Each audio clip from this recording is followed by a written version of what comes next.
Hi everyone, welcome back to the channel. In today's video, I'll show you how to check your contacts on Snapchat.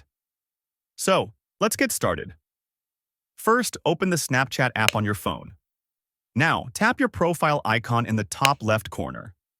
Next, tap the settings icon in the top right corner.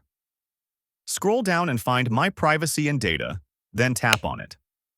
From here, scroll down a little and tap on Contacts. On this page, you'll see an option called See Contacts Shared with Snapchat. Tap on it, and you'll be able to view all the contacts from your phone that are linked to Snapchat. You can add any contact from this list to send a friend request instantly. Now go back to your profile page and tap Add Friends. Here again, you can see your contacts and easily add anyone to your Snapchat friends list. And that's it.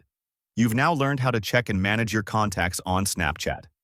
If you found this video helpful, don't forget to like, subscribe, and hit the bell icon for more quick tutorials. Thanks for watching, and I'll see you in the next video.